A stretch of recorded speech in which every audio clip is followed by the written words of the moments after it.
વાગરા ધારાસભ્યની ગ્રાન્ટમાંથી બાંધકામ કરાયા બાદ ફરી શરૂ કરાવું પાલેજ હાઈવેને જોડતો રોડ. પાલેજ નગરને જોડતો હાર્દ સમાન મુખ્ય બજારથી હાઈવેનો રોડ ડિસેમ્બર 2024માં ટ્રાફિક માટે બંધ કરાયો હતો, જે બાદ હવે બાંધકામ અને નવીનીકરણ બાદ વાહનોની અવરજવરના માટે ખુલ્લો મુકાયો, જે કારણે ટ્રાફિકની સમસ્યામાંથી રાહત મળશે.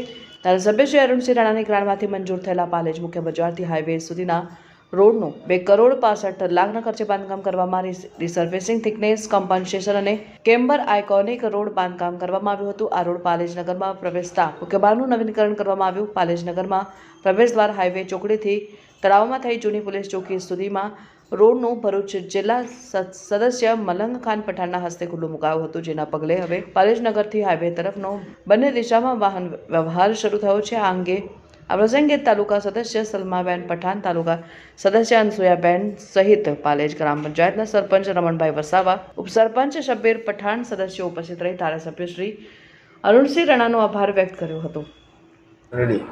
આજ રોજ પાલેજ ગામમાં જે વિકાસના કામો થયા છે એની અંદર આપણા જે અરુણસિંહ રાણા સાહેબની જે ગ્રાન્ટ માટે જે કામો થયા છે એ અતિ સુંદર કામો થયા છે અને પાલેજ ગામમાં ચાર ચાંદ લગાવી દીધેલા છે.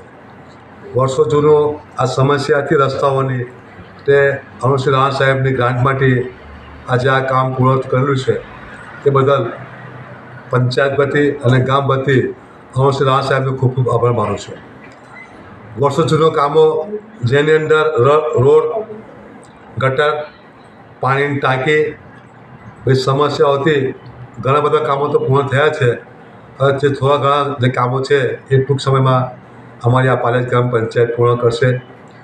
અને ખાસ કરીને જે દોઢ મહિનો જે તકલીફ પડી છે રોડ બંધ કરેલો, એ બદલ હું ગ્રામજનોને હાર્દિક માફી માગું છું કે જે કંઈ તકલીફ પડી હોય એટલે એ બદલ.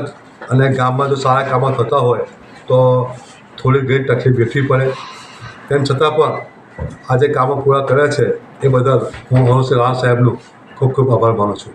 જય હિન્દ.